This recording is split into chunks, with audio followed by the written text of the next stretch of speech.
Ask others to mute.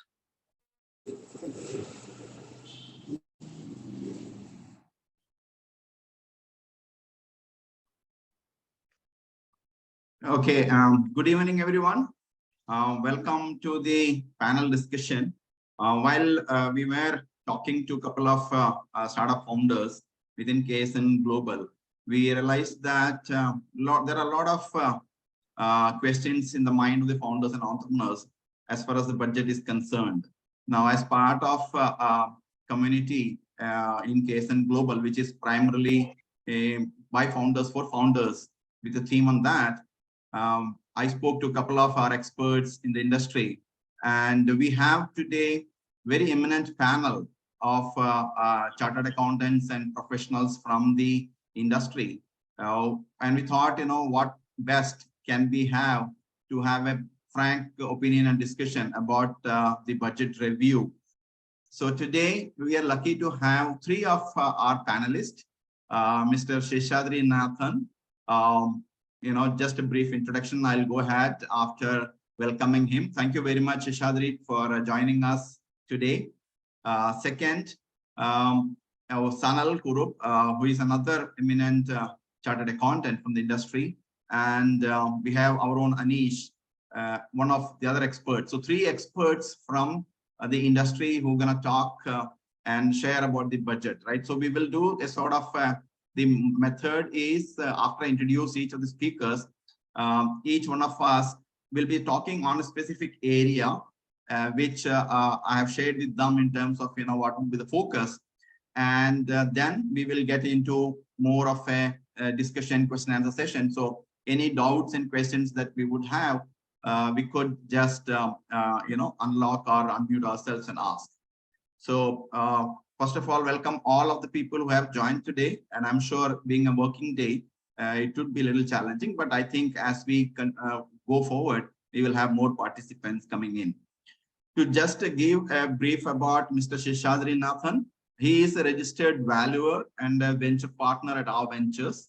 One of his credibility is he's a chartered accountant at the age of 22, which is phenomenal, right? At the age of 30, he became a CFA charter, right? So he specializes in business valuation. He has conducted many business valuation, both on the buyer side as well as seller side. He is an expert on valuation of intellectual properties.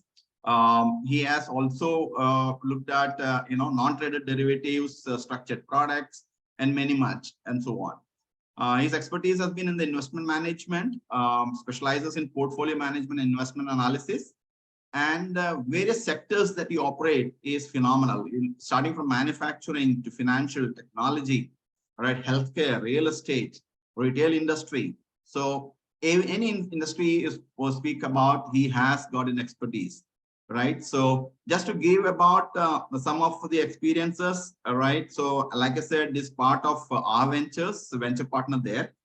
He has worked with Quantum Healthcare, again, a healthcare investment team, a consortium on a mission to transform the healthcare industry in India. His own firm, Seshadrinathan Securities Private Limited, is the director there. Part of Mumbai Angels Network, was with Open Queer Investments LLC, was with Ernst and E&Y, a lot many, right? Lurie, Capital I, First Qatar, Al-Bazi, and so on. So I think who best, and one of the other thing is Seshadri is part of our KSN Global as well, right? So welcome to you, Seshadri, and it's a great honor and pride to have you here in this panel discussion. Second, Sanil Kurup is well known to me because I work very closely with Sanil. He is a person who has got a passion for startups and entrepreneurs. He is the partner at Verma & Verma Chartered Accountants based out of Calicut. He is a qualified chartered accountant from in the year 2013. Has been practicing at Verma & Verma since 2013. His experience is in statutory audits of various private banks, NBFCs, and other listed companies. He is also having an experience in internal audit of NBFCs. He also takes care of due diligence reviews, all right, directly involved in SAP and other ERP implementation, migration assignments and stuff and so on. He's a certificate holder of course of ICAI on MSME in the first batch in 2021. He is a certificate holder of the Forensic Accounting and Fraud Detection FAFD course. He has been a speaker in a lot of organizations like Malabar Chambers, Cyberpark, very actively involved with startups here in this part of it. He's also treasurer of TMB Charitable Trust. Welcome you, Sanil. I'm very happy to have you here in the panel discussion. Thank you. Thank you. And none other than the our own Aneesh. He's the co-founder and partner at Viewpoint Consultants based out of Kochi. He's a chartered accountant with expertise in financial advisory, taxation and assurance. And we all know for any questions that we would have, he's the person who jumps first onto our group, right? Answering all the questions. He was with ENY earlier, been with Grant Thornton, and also, he has been with Verma in initial stages, apart from being with Allied Group. So very eminent panels that we have, 3 of them, who will share their viewpoints focused on startup, touching upon both union budget as well as little flavor on Kerala budget. So the way we have structured is there is a macro level of discussion on the budget, which will be addressed by Aneesh. Then on the taxation and government finances, I have requested Sanil to talk about it in brief. And then about stock market, the entire industry and the entire gamut of things, we will have Seshadri to address us. So, once we finish the address, then probably we'll open up for questions, right? So I will stop this share and I will invite Seshadri to start with his point of view on the budget and what does he think about both union budget as well as the state budget, because both that has also come very recently. What is opinion about it in the areas that he feels appropriate from a startup perspective. So Seshadri, over to you.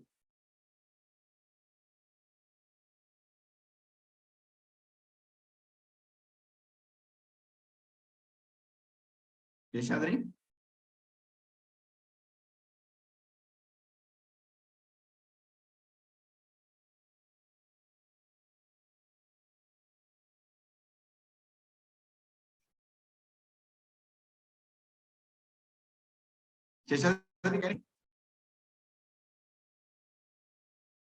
And so the expectation did not turn out to be correct. So that is one of the big surprises for me in this budget. The second surprise is that overall economically whatever needs to be done has been taken care of, coming out of a lull in the market or the market that is kind of picking up overall industry wise. When you talk about the market is just picking up, and there has been a lot more push in terms of capital expenditure from the government side, which is what is needed at this point of time where demand is slowly recovering. And though the economy is on somewhat bright track, there were some minor glitches that came out in the last year overall. One was the issue with the exchange rate, but even there, I would say it was more a reflection of an international scenario than anything to do with our own economy. So even though currency weakened, it is sort of on par with a lot of regional currencies, as well as there are probably some minor differences, about 8 to 8.5% weakness in a lot of currencies against the dollar. So when you compare it to stronger economies, so I'm not making that comparison against, say, Pakistan or Sri Lanka, which is going through their own internal issues. So when you compare that way, we have had some issues, but those are all a reflection of the international scenario. And also, when we think about this year from a macroeconomic point of view, you're looking at it with a backdrop of inflation picking up, which is also something that has been taken care of well in this budget as well. So overall, it has been a good budget, but one of the things you may also have noticed is the stock market did not like, even though there was a big run up in the initial phase on that day when the budget was being presented, it did not last long. And primary reason, I believe it is couple of tax amendments that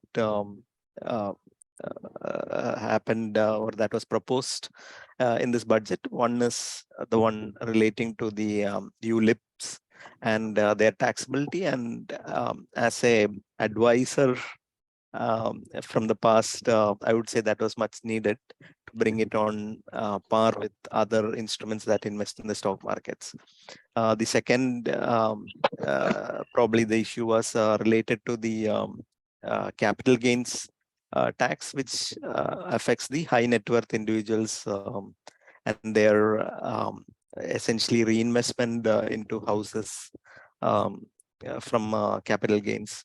So I would think that a lot of high net worth individuals would be planning in the direction of realizing some of those gains and reinvesting it before these provisions kick in. So that also could be one of the factors. But overall, it has been a good budget and a lot of focus on startup and new technologies. Some of the incentives for startups are extended.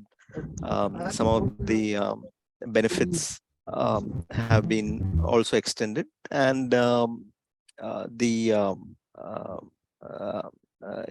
the new benefits in terms of say when a transfer of a startup happens and its ability to carry forward losses, etc., also have been taken care of in this particular budget proposal.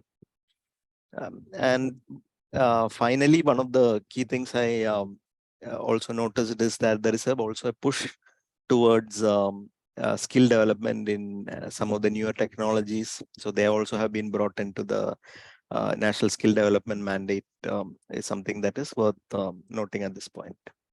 So with that over, I will turn over to the other participants and other panelists. Also, if you can touch upon how do you look at Kerala budget, right? Also, yeah, not from the stock perspective, but overall, right? From an IT perspective or a startup perspective, some viewpoints on that before we get on to the rest of the panelists. Yeah, so Kerala budget, so Kerala always has this challenge, right? So about 2/3 of the budget goes towards salaries and pensions, and the finance minister is always constrained within the rest of the money that is available in the budget. And so overall, and you also might have seen a lot of reports about how disproportionate in terms of population is the allocation to the state, even though that is part of a finance commission recommendation that everyone has been following for some years. They take into consideration things like demographics and other factors besides the actual number of population in that allocation. It is also a constraint that a finance minister from Kerala always faces, especially after GST has been implemented. So the ability to tax resources within the state is somewhat limited, and also consider that the majority of production that happens in the state, or very large majority of it, goes towards export or cash crops and things of that nature than any of the domestic consumption. If you compare it as a percentage of GSDP versus other states. So that is also something you have to consider as a limitation for a finance minister. But overall, I mean, that leaves with the only option of increasing taxes and rates here and there, which is what has been attempted. And overall, I mean, it's a totally different backdrop for the central budget versus the state budget. The other way that used to be covered in the past is through fiscal deficit, which is indirectly funded by the central government, which also has been put to stop by the central government, essentially where they're saying we limit it now to 4.5%. So that also leaves less room for any kind of central allocation to happen to the state. So within all this, I think attempts have been made, but one of the points to note is that there have been no strong measures taken in the state budget towards again, probably considering the political scenario with the upcoming elections or whatever the reason might be, no strong measures have been taken in terms of curbing some of the fiscal expenditure tendencies. So, I mean, that's my broad observation, and there is also a limited point of within this backdrop that a finance minister can do about promoting startups or giving incentives. But I mean, we all know the success story of Startup Mission from Kerala, and some of the budget allocations have been kept intact, and that's also something I would make a note of. Thanks. Thank you. Yeah, thanks, Seshadri. Thank you very much. Really appreciate that. So now I'll invite Sanil Kurup to talk about taxation. And there are a lot of government policies that has been lined up from union government perspective. So Sanil, if you can provide some insights on that, will be really great. Yeah.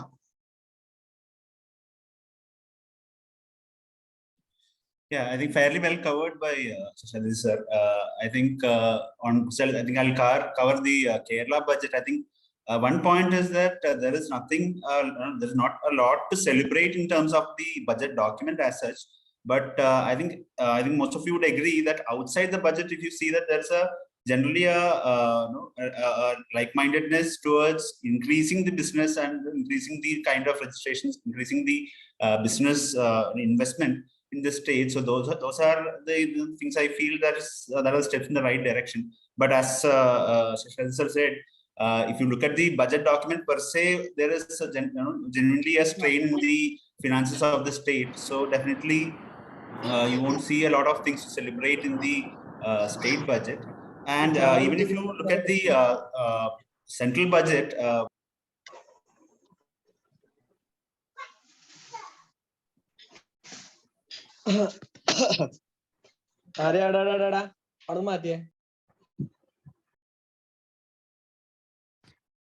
Anil, he got muted. Yeah, sorry. Am I audible now? Hello? Hello? Yes, Anil, you are. Yeah. So except for some short-term relaxations for the middle class guys, in respect of the income tax, I think there's not a lot of things to celebrate in the short term, but there is definitely a lot of policy initiatives. There's a lot of vision statements that are being made. We are officially, this is the first budget in the Amrit Kal.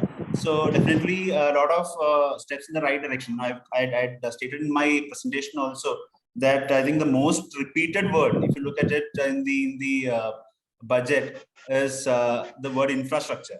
I think this is largely a capex centric or a capex intensive sort of a budget. So you won't see a lot of soaps or incentives in the short term, but definitely I think a very positive looking, very fiscal centric budget from the central perspective. Yeah. I think I'll cover the my presentation also. I'll present.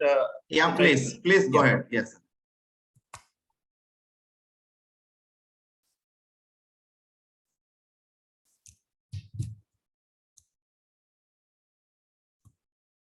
Yeah, is the presentation visible? Yes. Yeah. Okay. So what is the time actually permitted to me? 10 minutes? Yeah, 10 to 12 minutes. Okay. Yeah. So as I said, no, this is from the print. So there is now a trend to find out which is the most repeated word in the budget. So you see that infrastructure words like digital, green, all these words are getting repeated. Even the last budget, if you see, it was, I think digital was the most repeated word in the budget. So that is sort of the perspective, or that is the kind of vision that the budget document is right now giving to us. Probably that was maybe 4 or 5 years before. I don't think the budget was so capex centric or infrastructure centric, but that has changed. I think we are now seeing a lot of infrastructure related and digital green related projects being announced in the budget, which I think is probably a very positive thing for the business, for the startup, for the IT fraternity. If you see the Nirmala Sitharaman's budget, the word infrastructure was repeated 138 times in 5 budget speeches. And on the flip side, if you see the FM use the word farmers just 14 times this year and 59 times in total. So I don't know, we will have to examine, on a closer, in a magnifying glass to see what are the projects being declared for farmers.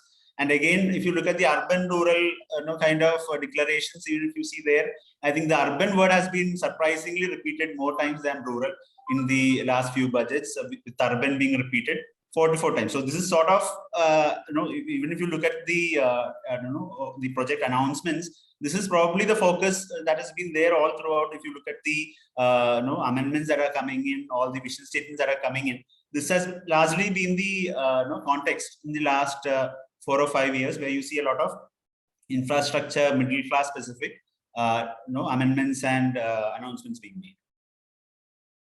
On the government finance, I think there is not a lot of change per se on the contribution of each of these receipts, whether it is the GST or the income tax or the corporate tax.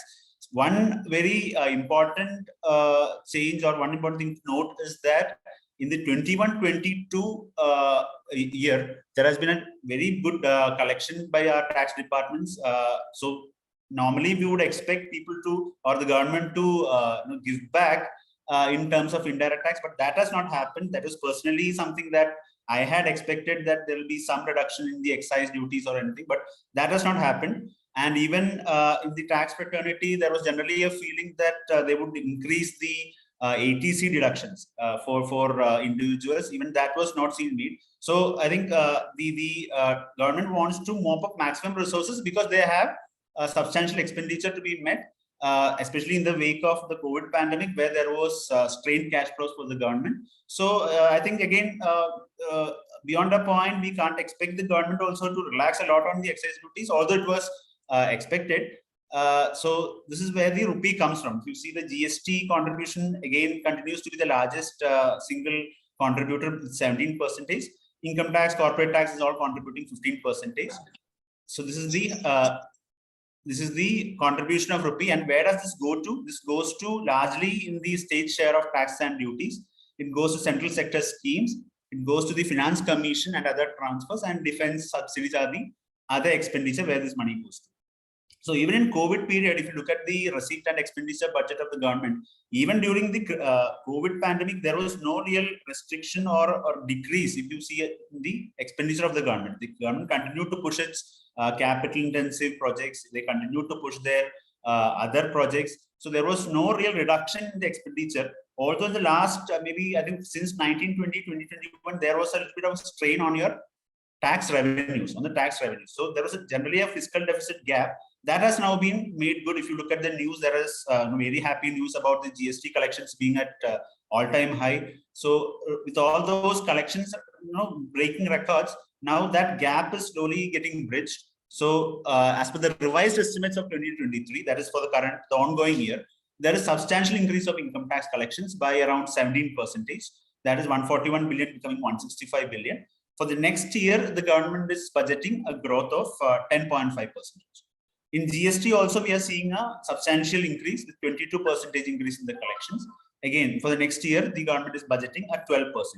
Last year, for people who are who focus on numbers, especially I had even in another meeting of CMA, I had asked the expert whether in the last year in 2021 the indirect tax proportion was higher than the direct taxes. So going back to our CA days or our school days economic classes, if you look at, we are always taught that indirect taxes are progressive and regressive, and indirect taxes are progressive. But surprisingly, in the last year, 2021, the indirect tax proportion was higher than the direct taxes. So there was a feeling whether this will continue, whether the indirect tax proportion will continue to be the largest contributor. No, the direct tax is now back as the largest contributor in 21-22. And even if you look at the 22-23 estimates and 23-24 budget, this has come back to 52-54%. So one has to assume that this 2021 phenomena was because of strained incomes due to COVID, and this has now come back to its status quo. Now, total tax revenue in 2018-19, I'm going a little fast because of paucity of time. Total tax revenue as a percentage of capital and revenue expenditure was around 70% in 18-19. Again, due to COVID and other reasons, this was actually going down till 60%. Now it is slowly coming back. The tax revenue is catching up, and it is now at 67%. I think with that, I think I'll move on to my cup of tea, taxation. As I said earlier, there is a bit of relaxation in the tax slabs for the middle class. There is, as most of you would know, there is now two regimes, a new regime and an old regime. New regime is now becoming the default regime. Not the old regime will continue to be a old regime, and new regime will be the default regime. Now, there were 6 slabs earlier. Now, the finance minister has said that I'll reduce that to 5 slabs for ease of computation. Now, these are for people who don't know about it, the essential difference between the new regime and old regime is that you will have to forego some deductions, some exemptions that are there in the Income Tax Act. And for that, you are compensated by a reduction of tax rate. So other things are almost the same, the exemption limit, things like that. But there's a rebate which was there till 5 lakhs that has been extended till 6 lakhs. Now, a general question that people ask me when I show all this is all right, but what is that break-even point where old regime is better for me and where new regime is not so good for me? So this depends, frankly, on the kind of deductions that you have. If you have an ATC, if you have interest on house property deduction, if you have something like the other deductions like the medical premium, all those kind of deductions. So it depends on person to person, but assuming that you have around a deduction of total of 4 lakhs or so, you will be breaking both the schemes at a point of 16 lakhs. So above 16 lakhs, the old regime will be beneficial to you, and below 16 lakhs, the new regime will be beneficial to you. But as I said, you'll have to go into the deeper into your figures, assuming you have 4 lakhs of deduction from your house property deductions and your ATC. 16 lakhs should be the figure where you will be having a cutoff point. Tax rates for companies is remaining unchanged. So I hope most of the audience here is already registered as a company and is availing the benefit of 115 BAA. So that is not changing a lot in 2024.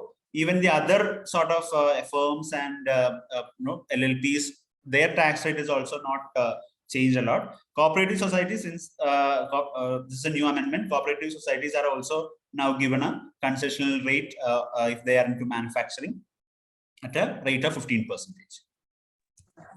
Moving on, these are the amendments that are more relevant from a IT startup perspective. The first one was expected to give deduction shall be allowed only if the return of income is filed on or before the due date, and the proceeds from sale of goods or services is received within a period of 6 months. So 10 AA deduction will be allowed only if the return of income is filed on due date. Normally, for people who are familiar with the tax laws, the return of income has to be filed by the due date. If you don't file the before due date, you will not be eligible to carry forward the losses. Now that logic has now been brought into the deduction for 10 AA also. So please make sure you are filing all your returns by the due date. And then the provision relating to startups, that is the time period for carry forward of loss was 7 years. For startups, there was a special mention that eligible startups will be can carry forward their losses for 7 years. That has now been changed to 10 years from the date of incorporation. And the date of incorporation of eligible startup for claiming exemption under 80 IAC, I'm hoping most of you will be claiming this reduction, under 80 IAC has been extended from 1/4/23 to 1/4/24. 35D is regarding preliminary expenses, which can now be claimed only if you are filing a form describing the details of the feasibility report, project report, and surveys. 43B, this is a peculiar or a very serious amendment where some expenditures in income tax is allowed only on payment basis. Only if you are paying that expenditure will you be allowed a deduction. Now, the amendment, what it proposes is, for micro and small enterprises, you will be allowed a deduction only if you pay. So earlier you had the taxes, duties, the bonus, gratuity, all those things coming into 43B. Now the government is saying even the dues to micro and small enterprises are also covered here. So if you are looking to claim an expenditure as a deduction, please pay them on time as per the MSME Act so that you can claim the deduction in the year of payment. Now, presumptive taxation is where the government has relaxed a lot of provisions. If your turnover is below 2 crores, the government has said, I'll extend that threshold to 3 crores, provided you don't have more than 5% of your turnover or gross receipts in cash. So easier said, if you're largely an IT company, IT is company who will be having substantial of your receipts through bank channels, you might be eligible for claiming this presumptive taxation benefit if your turnover is below 3 crores. Moving on, the professionals also have been given a relaxation where their turnover has been similarly added from 50 lakhs to 75 lakhs. Capital gain, the government is now saying that you cannot claim the interest paid on borrowing or acquiring or renewing or reconstructing a property as deduction if you have claimed it as a deduction under Section 24 of Chapter 6A. May not apply to a lot of our audience, so I'm just moving on. If you have any doubt, we can probably come back at a later point. 54 and 54F, this is the deduction claim for people who have invested in houses, so from capital gains. So that also has been now capped. So if you are investing in up to 10 crores, you will be eligible for a deduction. Over and about 10 crores, you will not be able to claim. 56(2) has been amended. The consideration of issue of shares received from a non-resident is also brought under the ambit of clause 7B of 56(2). I'm not going into the nitty-gritty of all these amendments. What we can do is, please, the whole point of this discussion is to make you aware that these things exist. Probably we can go back offline and discuss on these specific matters, regarding your case on a case-to-case basis. 1010D, the income from insurance policies having premium above 5 lakh in a year will now be taxed under income from other sources. New section of 115 BBJ has been brought in. The winnings from online games, which is now catching up, will be taxable at aggregate of 30%. Funnily enough, when I got the memorandum, I had actually checked words like I had control F, words like information technology and online. And apparently there was 25 references of online in the memorandum to budget document, but 23 of them was relating to online games. So that is how far the amendments have come with respect to online games. You will see similar amendments in the TDS provisions also. Moving on,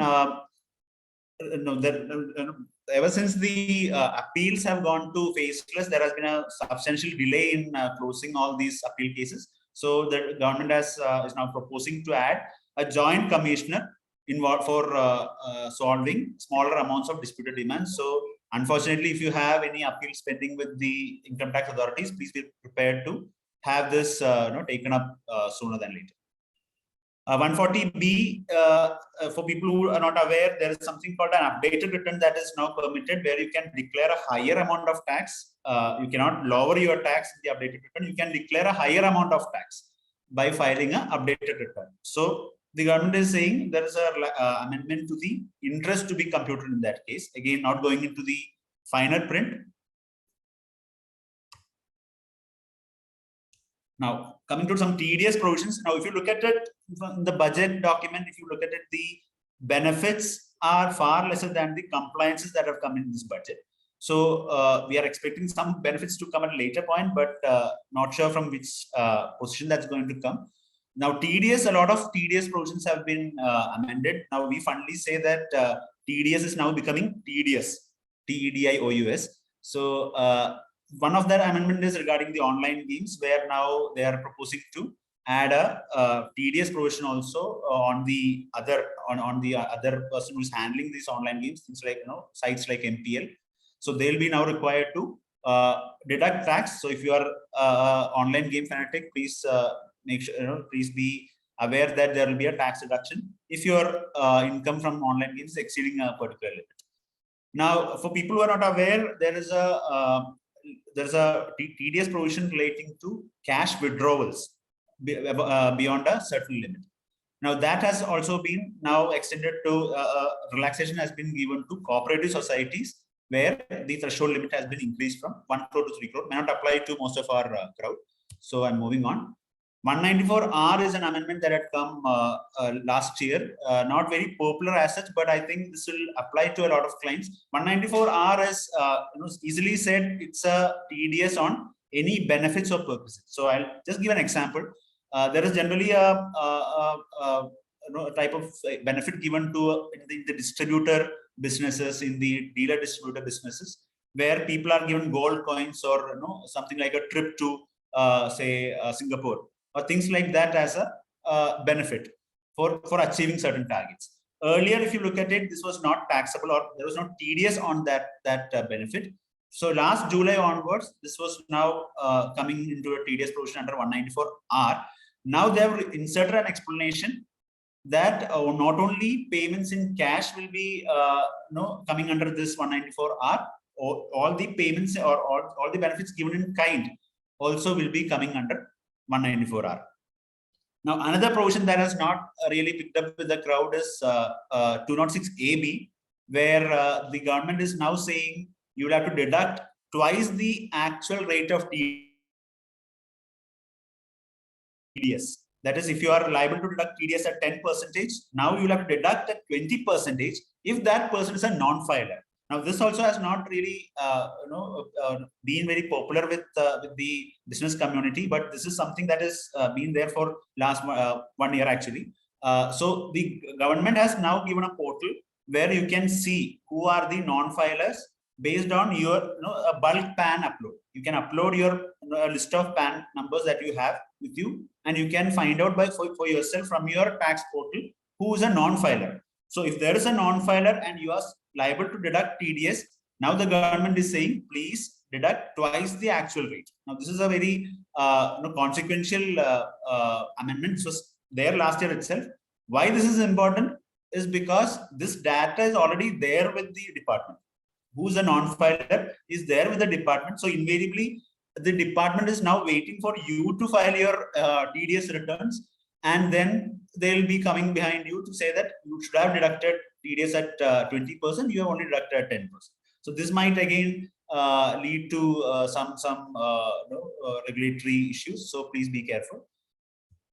The rate of TCS on certain remittances, for people who are up to date with all the TDS amendments, there was a amendment in the TCS provisions where for remittances other than for education or medical treatment, there was TCS at the rate of 5%. Now it has been made at 20%. So that is the amendment there. And then there is a substitution of new section for section 245. 245 is where your refunds will get automatically adjusted against the demands payable by way of intimation. Now, please, why I put this particular matter here is most of you would have already received a notice in your income tax portal, but you may not have really noted it. It may have gone to your chartered accountant, or it may have gone to your old email, as we see in most cases. So please go back to your income tax site and make sure you are responding to all your tax notices and things like this, where your refund rightfully due to you might be adjusted against your old demands, which is actually not there. It's not a genuine demand. So please be careful with your income tax site, how you handle your income tax site and notices. I'll move on. There's an amendment to this is GST proposals. There's an amendment to section 10(2)D, where composition taxpayers are now permitted to make intrastate supplies. Composition taxpayers are people who are below 1.5 crores of turnover, who were not earlier allowed to do intrastate supplies. Now they can do intrastate supply of goods through e-commerce operators. Now there is an amendment to section 16(2) of the GST Act, where in case of failure to make payment to the supplier, you are liable to pay interest as per section 50 of the GST Act. Now CSR, I think nobody was really claiming among our clients on CSR expenditure, but that has now been clarified, saying that there is no, you cannot claim a ITC, input tax credit, on items that are used or intended to be used for activities of CSR. This was fairly understood even earlier. Now, e-commerce operator who allows a supply, if there is any e-commerce operator in this forum, please note, any e-commerce operator who allows a supply by an unregistered person other than a person exempted from registration to make such supply or allows an interstate supply shall now be penalized for rupees 10,000 or the tax involved, whichever is higher. So this is one relevant amendment for the e-commerce operators. Now, I think the last of the amendment, which I thought would be relevant, is on OIDAR, Online Information and Database Access. Now, earlier only government or government agencies were exempt from paying GST on all the database access from abroad. Now, what they've done is they've broadened that definition of non-taxable online recipient to include unregistered persons like individuals. Earlier, there was a sort of a legal position where, assuming someone has taken a database access from abroad, now he's an unregistered person. For example, Anil ji has taken a database access from a UK company. Now the UK company was required to register in India in a simplified form under the GST law. Now the a very welcome change actually. The department or the government is proposing that if you are supplying only to an unregistered person, the UK entity need not register here. So that is a very welcome change. I think these are broadly the proposals that are there in the budget. More on compliance, if you ask me, less on the benefits. But as I said, the government is trying to mop up the resources and make good the otherwise the expenditure that are there, that is only going to rise. So the government is trying to mop up maximum resources, and that things like ATC was expected, but that did not come along. Things like possible reduction in excise duty was expected, that also did not come along. But fairly a very positive budget, a capital-centric budget, a growth-centric budget, if you ask me, infrastructure-centric budget. A lot about the subsidies, all those announcements on midterm and long-term plans were all very thought-provoking and very positive. So I think with that, if there are any questions, we'll take it up here, or we can take it up at a later point. So yeah. I think have I taken more than my allotted time, Anilji?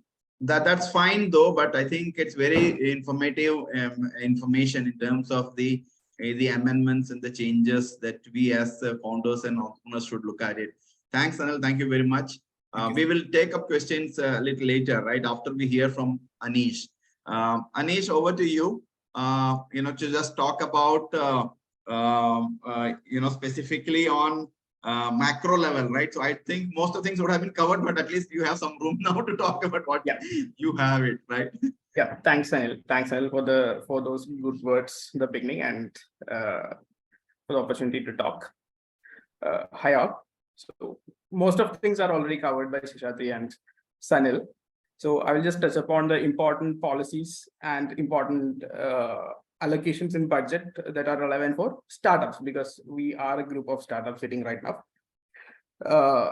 Being one of the best performer of the previous years. So since I think the last 2-3 years had been the golden time of the new age businesses and startups, we have received a fair share in the budget.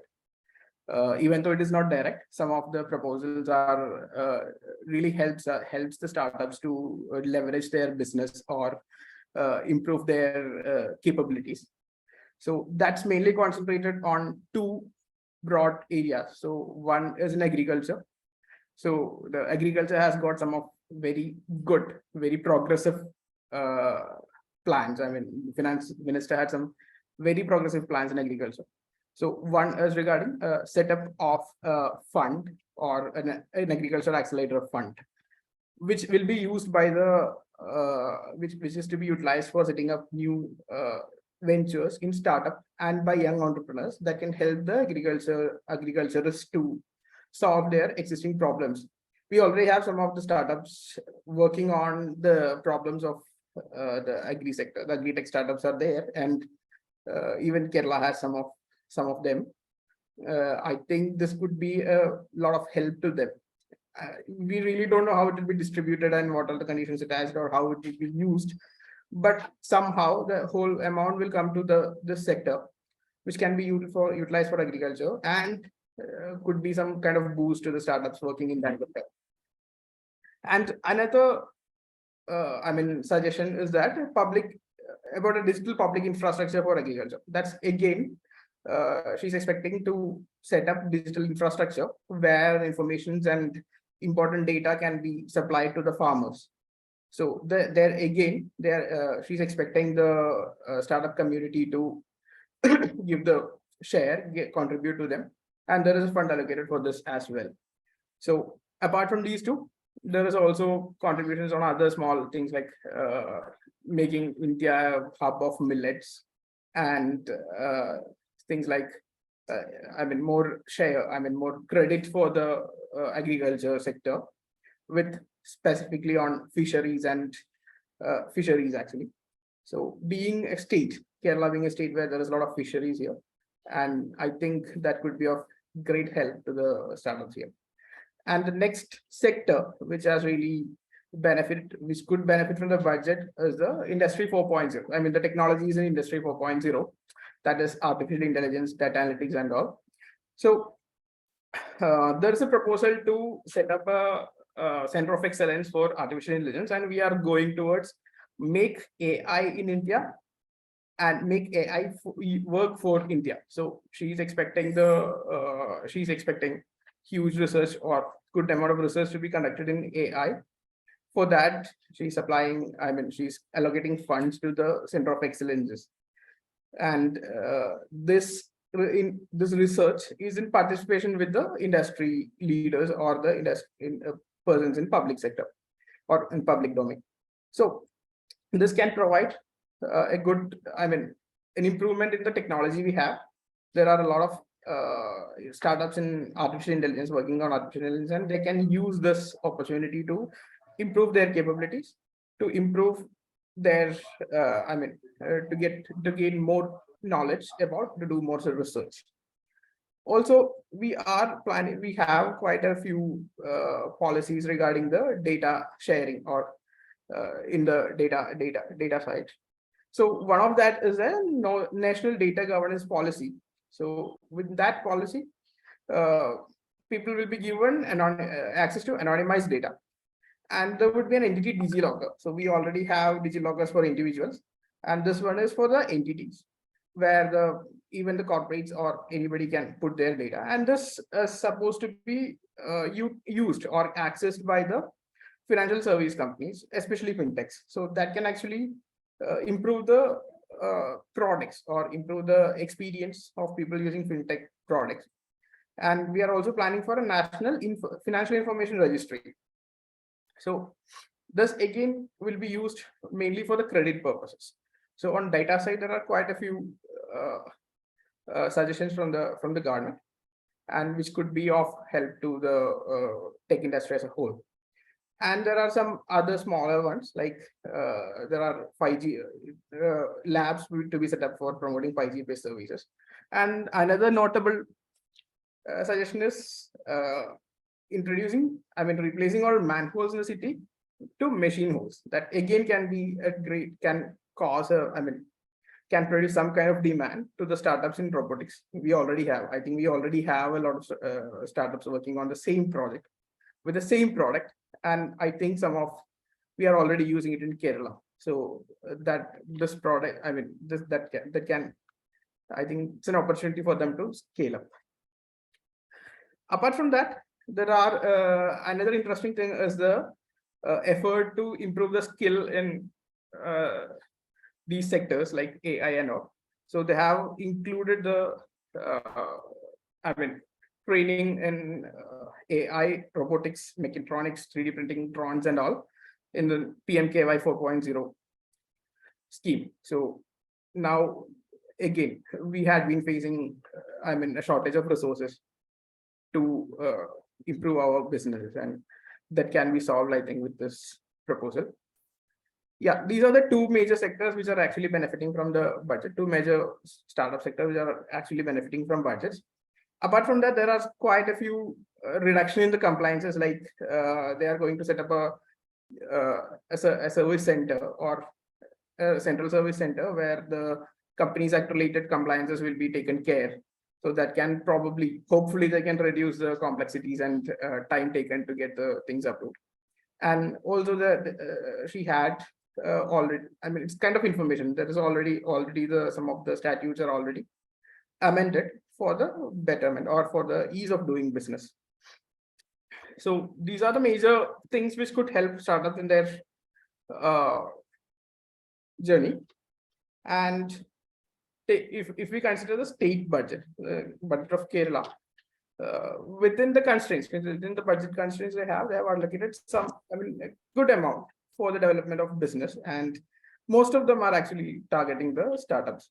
So one is the fund allocated towards Kerala Startup Mission, who is already doing great job, and they can continue doing that. And another is in the medtech industry, for the medtechs. So we already have, Kerala is already having a fair share in medtech. We have some of the companies working in medtech, and our industries minister had been claiming that since long. Since 2-3 months, I had been hearing him claiming that, and they have considered them in the budget and is setting up a center for them at Trivandrum. So they have allocated fund for that.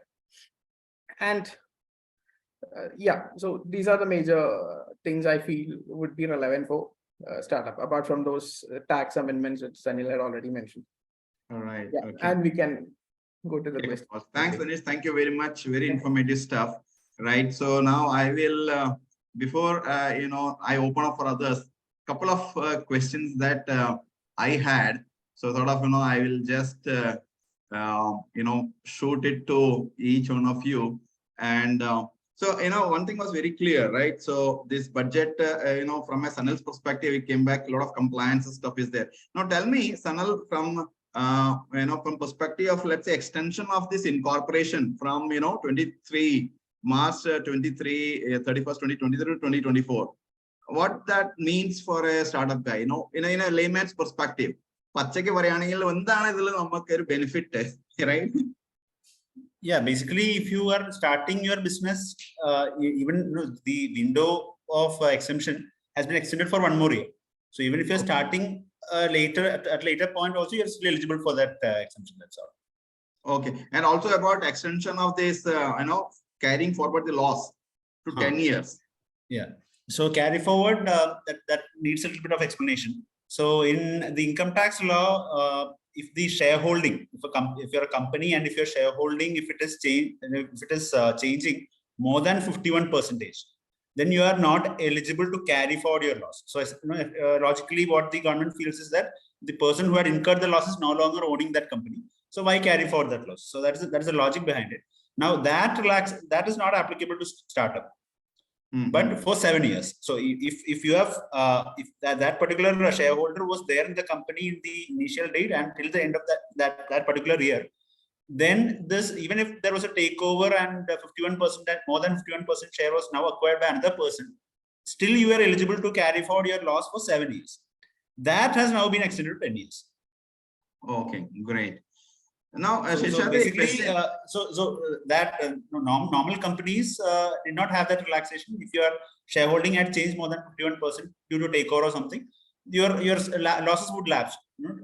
Straight away it was going to lapse. But that benefit, because startups will have this inherently, they are going to have all these mergers and takeovers. So government had extended that for 7 years.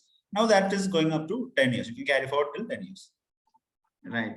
So one question that I had for Seshadri is, I've seen in the budget, they're talking about increased credit guarantee, the CGTMSC and the stuff being promoted to startups and entrepreneurs. I think there is a thrust that is being given to there.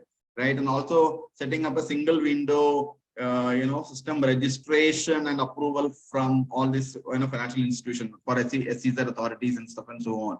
Would that have any sort of direct benefit to, startup entrepreneurs or of our category of people that we are having in KSN? Seshadri, any inputs on that? Sorry, I think I lost you, Seshadri, right? Yeah.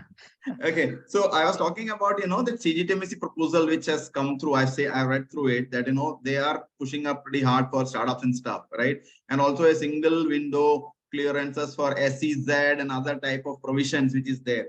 So for people like us in our community and KSN, is going to be something, welcoming stuff? Do you think that will have some sort of a leverage or benefit? What is your thought?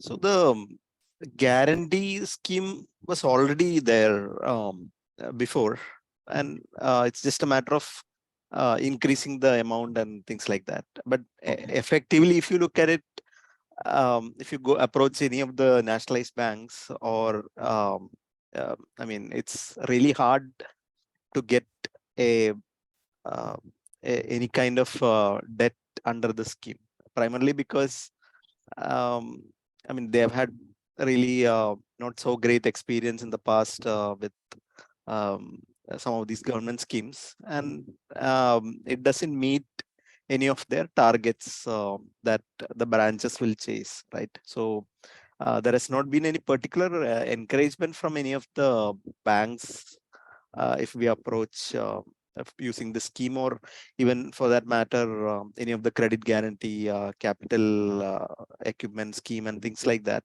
even mudra loans in the past, right? So effectively, it doesn't mean much to us, but the intention is there from the top. So that is what all it says, right? Anything is on angel investment? Anything tax on that from that perspective? Was there any sort of a benefit or anything that makes life easier, or from your perspective, was there any change there? So the change has been in the other direction, right? So now NRIs have been or non-residents have been brought under the angel tax provisions or investments from non-residents. But essentially, you have to also keep in mind that it applies only if you cross certain threshold. If I remember right, it's 25 crore is the overall capital, and that excludes any of these XM categories. So if you have a venture capital or an AIF sitting on your cap table, you exclude that to calculate this 25 crore, right? And that is capital plus premium. So if you fall below that in the investment category, then this provision does not attract, as long as you get it registered under the exemption scheme, right? For the specific exemption for the angel tax, that particular form, and it has to be approved by the IT, right? So all of that has to be complied with, but this is at that level of investment, it is a good problem to have, right? Good problem to worry about, because anyway you are not you're anyway going to get yourself valued if your investment is exceeding that limit. Great. So it's just a matter of getting it valued from the investment banker and making sure that the shares are issued within that limit. Okay, got it. Now I will leave it open for our guests to ask any questions that you would have, right? So please unmute yourself and you can ask questions to Aneesh, Sanil, or Seshadri, depending upon the areas of expertise, or commonly you can shoot it out. Please go ahead.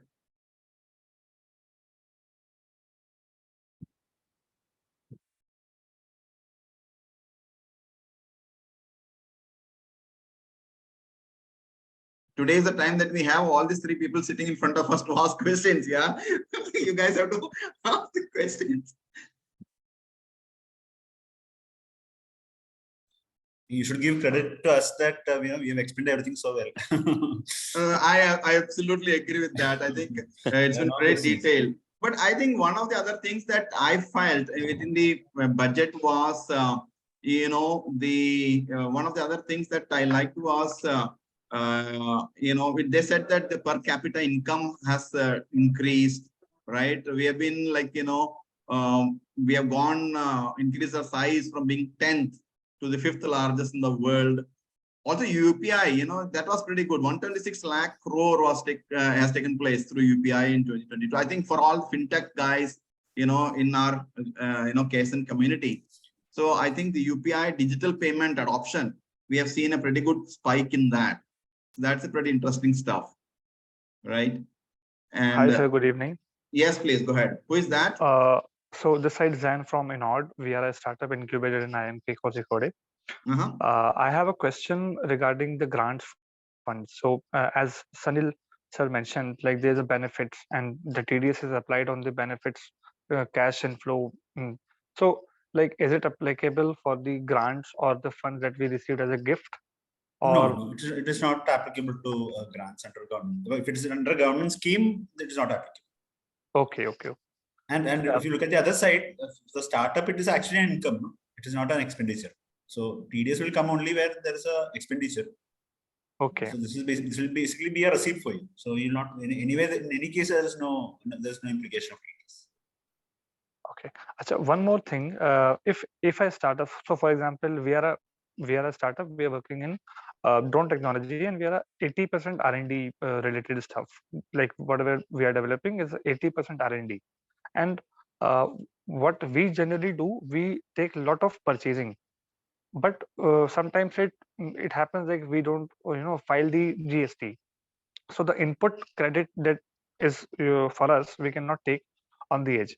So is it possible to remit that in the next month, or is there any compliances that we are filing, or any TDS is applicable on us on the purchasing side? First I'll answer on your GST query. GST right now, I think government is automatically populating the input data from the GSTR 2B. So if your suppliers have filed their returns, then as long as it is not ineligible or anything, you are free to claim the credit, provided you have received. There are some other conditions like you should have received those goods or services. You should have paid it on time, something like a 180 days. There's a time limit for paying those vendors, and there are a few other conditions. So if you have met other conditions, then this thing is now automatically getting populated in your GST returns, and you are well within your right to claim the input tax credit. On the TDS, I think that will come only when you are right now for domestic resident purchases. You are having a limit of 50 lakhs where you purchase from one party in excess of 50 lakhs, you are liable to deduct TDS under 194Q. So that has come, I think the last year that had come, the last year budget. So I'm assuming you don't have a single party purchase of more than 50 lakhs anyway. No, sir, we don't have a single party. So as long as there is no other, this is the total funding that we have received so far. So the TDS traditionally has been a compliance on services. So now government has brought that on high value purchases also. So high value in the sense, if one party and the other party is having that kind of a transaction, then they're bringing in a small rate of TDS. But again, as I said, compliance has TDS compliance has become a headache now. As I said, TDS is now becoming a bit more tedious. So I think as long as you don't have more than 50 lakhs of purchase from one party, you can have a peaceful sleep. Okay, and one more thing, if we purchase heavy, okay, you already mentioned. Yeah. You purchase what? Sorry. So if we purchase heavy machines or some expenditures, so now we have to deduct a TDS, right? Deduct TDS if it is, again, as I said, above 50 lakhs. Yes, above 50 lakhs. Okay. Correct. Yeah. Okay. Thank you so much, sir. Yeah. Thanks, Zain. So Anish, one question. When we heard about this drone and other stuff, did we see anything on the provision on the manufacturing, like electronics, components, drones, the latest technology on this budget? Any sort of benefits or provisions in terms of tax exemptions on that particular industry? Was there anything of that kind? Thank you, sir, for putting up this question. It will be helpful for us as well. Yeah. Okay. So for drone again, so the allocations which were discussed earlier, that is the wherever we told, I mean, the skill development allocations, drone technology is also included that. It's not a direct benefit to them. And on tax side, on custom field side, again, it is not on drone. There are some certain benefits for other electronic goods manufacturers like mobile phones and all, where their input cost will reduce, but not on drone. I think the only place where that exactly drone technology is mentioned is in the skill development part, where where this will also be included in the Prime Minister's scheme of skill development. But if you remember, it's a question to Seshadri also. Last year, government has a lot of thrust on drone technology, manufacturing, assembly, and it was like pretty big gaga saying that boss, you do get into the sector, and and I think there was a good allocation of funds for setting up drone parks for that matter and stuff on. But this year we haven't seen anything of those kind of budget. I don't know, probably I have overlooked it. So was there anything, or really it was missed out? So I also did not see anything specific in the budget. But one of the things you have to keep in mind is that wherever we're talking about drones, it's primarily a capex play, right? For the industry which is using.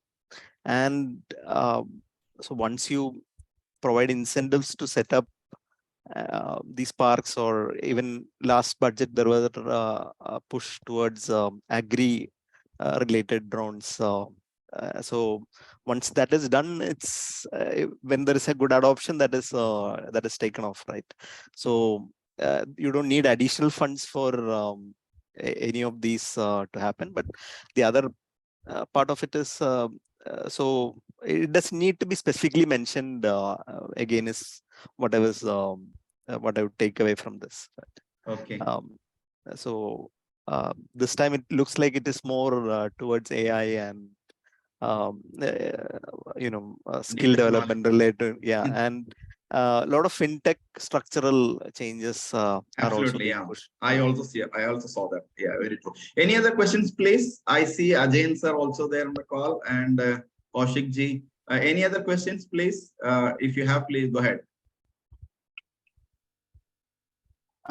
Good evening, panel. Yes, Dr. Jain. Okay. I was looking at the budget. What will be our economy in 2030 when hydrogen and other renewable energy using, and that will reduce our dependency on the oil, crude, and foreign currency. What is your take on how the economy will move to 2030, and how startups should focus on to get that kind of economic development? What's your opinion on it? It's a heavy question, though. Yeah.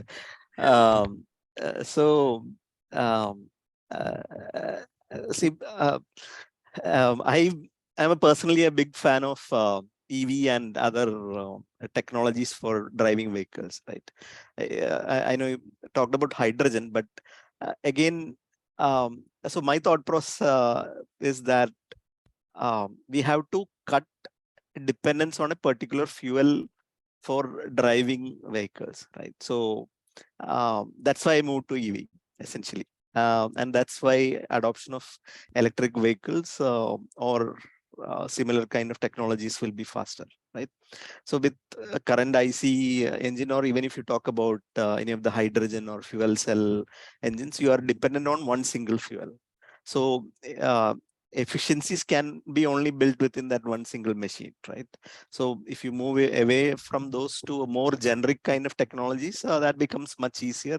You can make larger scale decisions on how to produce that electricity or how to transmit that power. All of those decisions can be made at a scale kind of level, right? So so my or the way I am seeing it is that that probably will be the direction in which we'll go.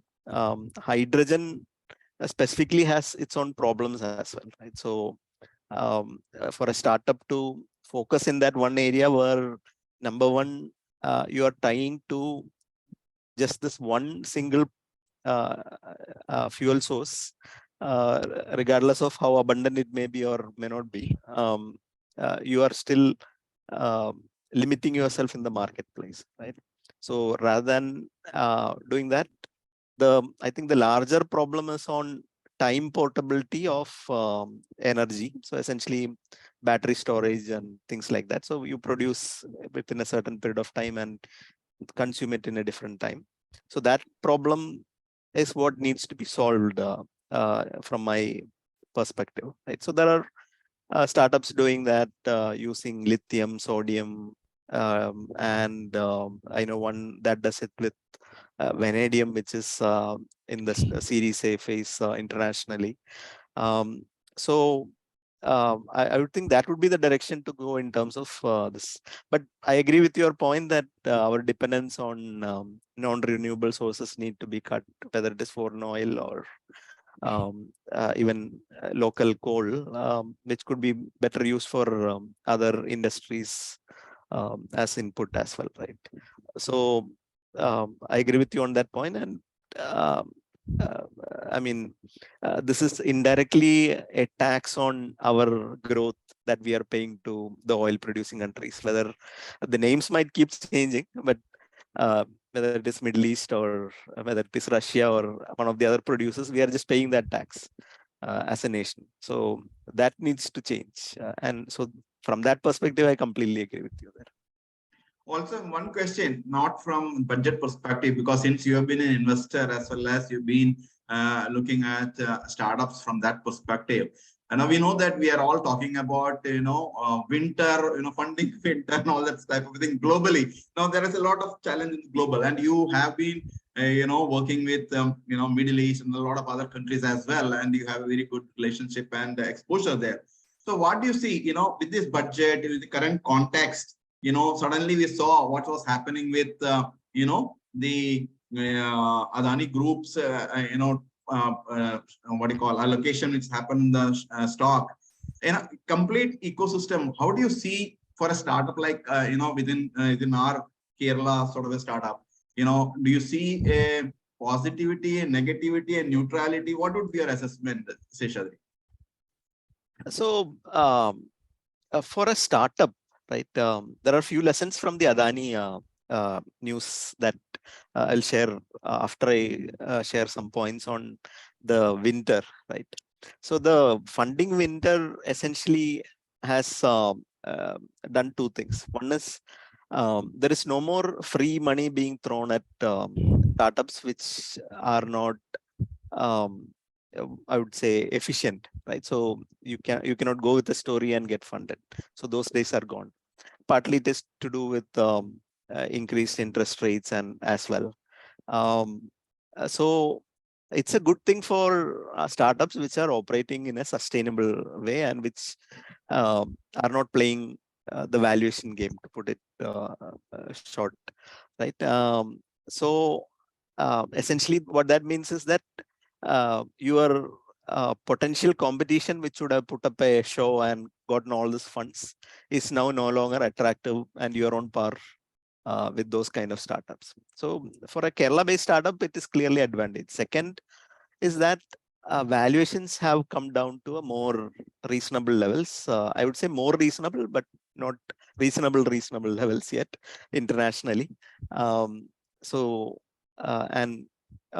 numbers vary by which series or stage of funding you are in, but overall they have come down, and that's also a reflection of the larger stock market. So if you look at a lot of tech stocks, except for recent Meta, everything else has been beaten down at least 50%, if not more, right? So that also reflects in the startup side. No, coming back to the Adani story, right? So one of the key things any startup should keep in mind is that once you accept even 1 rupee from an outside party, whether it is a bank in the form of a debt, or whether it is an investor, or whether it is government in the form of a grant, your accountability for the use of those funds suddenly increases. And if you get listed, you become more visible. So that is what the whole story is right here. And questions can be asked from somebody sitting abroad, sort of out of reach of your normal audience as well, is what we should learn from this. Right. So I'm just pointing out this particular thing about taking funds from others is also because I've seen a lot of, especially in Kerala, startups which don't focus on compliance, and they just operate as if they're operating before they took funds. So I've seen cases where notices have not been issued to new shareholders, because that's been the practice. So it will always help startups to get into that mode before they think about getting funding. Right. Thanks a lot, Seshadri. Any other questions before we get into a conclusions, please? So Last just Anil, Yes, can Ajay I sir. just so that was very interesting that you took up the point of investment winter. So technically, I think there are two positive. There's a positive aspect also in that, so that startups will start looking at very seriously about their project before going for funding, as Seshadri has rightly said. Whether it was because of the lack of funds in the market, but anyhow, it has a positive. Will have a positive effect. I subscribe to what he has said on that. But with that, still, I'm not fully convinced with what the finance ministry has given in this budget for the startups. I'm not sure how much of whatever you say, there's not much of takeaway for the startups from in this budget. Maybe the fund of funds, Seshadri, how is it working? Is it, how far it has been useful? And also I want to know regarding that startup writing of the laws for the past 7 years. How many startups will be really be benefited out of that? And one thing that I've seen is that something what is happening, further funding to the credit guarantee scheme, which can to an extent make bankers slightly relaxed to fund more. These are some of the points I would like to discuss. Thanks. So Mr. Ajay sir is an retired senior executive from Punjab National Bank, and also has been a mentor of All India Management Association as well as Kerala Startup Mission, right? So Seshadri, just to give a context. Sure. So one of the things I wanted to mention about funds, I think I omitted, is in the context of funding winter, there is still a lot of committed funds sitting in AIFs, right? So what that means is, with AIFs, it's unlike mutual funds or any of the other vehicles. People don't immediately give the check to the investment manager or the portfolio manager.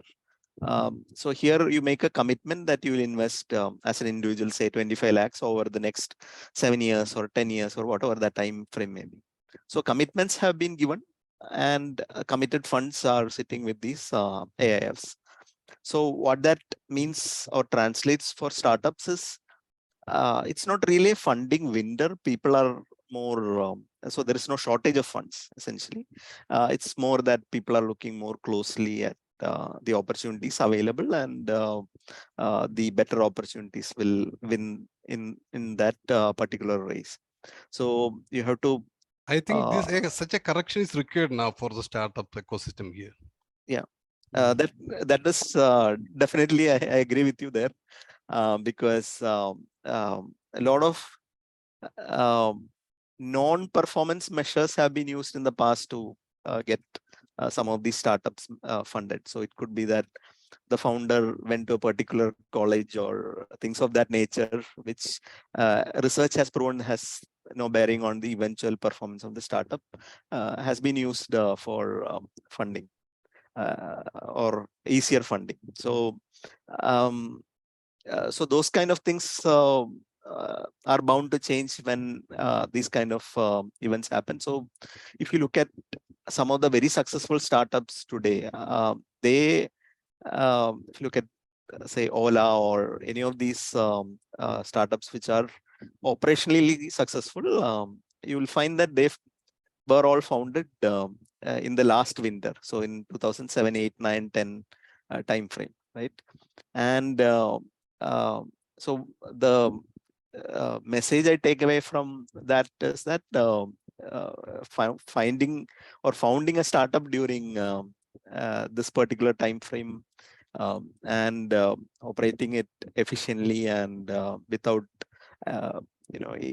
without looking for too much of external funds is a good starting point. And as an investor, I am also happy to look at startups more closely and more frequently during this time frame. Also, primarily because of this reason, right? Even though I haven't done any particular research on the Indian ecosystem per se, but my general impression is that there are less startups that are incorporated during this particular phase.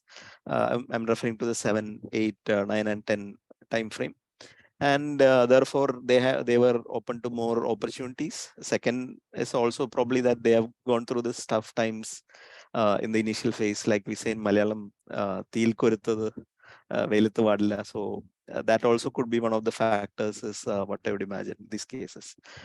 So coming back to incentives on the budget for startups, it's a hard game to play, right? It's unlike other industries. One of the big reasons a finance minister would be constrained is you can only allocate so much to a sector or a group of companies which are, or group of businesses which are contributing only probably about 3% or less than that to the overall activity, economic activity. So that becomes kind of a constraint. But the positive thing from that is today's startups are eventually going to contribute much more. So the positive business environment and the structure that is being put in place in terms of e-compliance and fintech adoption in a lot of these areas, including DigiLocker and all that, also will benefit these startups in the long run, is what I imagine. All right, thanks, Seshadri. Any other questions? Otherwise, we will conclude. We are getting closer to 9. So before we conclude, I think from a Kerala budget perspective, also there's a good amount of allocation for Kerala Startup Mission, Kerala State Information Technology, KDISC, as well as KPhone has been given about 100 crores, right? Good amount of money to all the 3 techno parks: Cyber Park, Techno Park, Info Park. So I think from a Kerala budget perspective, I don't know from where the money will come, but there is allocation already there in all these areas, which has been very, very beautifully, shared. But I think from a Kerala perspective, at least there is some good news for us that, things are looking good, right? With Kerala State Mission again still getting 90 crores or more than 90 crores, in terms of what they want to do. I will invite Manoj to just deliver the vote of thanks and thanks to all our speakers. Manoj, over to you. Yeah. Thank you, Anil. And it's an honor to actually say a vote of thanks here, in the sense very eminent people. Of course, I was listening. I am listening to them for the first time, to be frank. Maybe I would have missed a few sessions by any of these 3. And thanks a lot, because it was a huge eye-opening thing for. Like I was actually, I have been quite busy for the past 1.5 months with some personal emergencies, and couldn't actually get a full hand of what these 2 budgets were talking about. But this gives me a very good insight, and I think all the people who have attended got a good insight into what are the benefits, or what are the things to be taken care, at least in the perspective of our own companies and startups. Thank you. Thanks a lot, Seshadri, Sanil, and Aneesh. Yeah, thanks a lot. Thank you very much, all the people. I think we had more than 30 plus during point in time. Now we have got still 15 people. Thanks to everyone for taking the time out. And once again, thanks, Anil.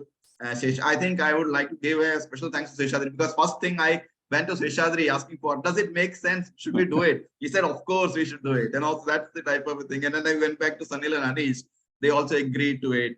So I think it's a very beautiful, session. A lot of insights. I think there will be a lot of questions. And, if there are questions, we will come back to you guys and, appreciate your time and effort. Yeah. Thank you. Good night. Good night. Yeah. Goodbye. Thank you. Good night. Bye. Okay, good night. Good night.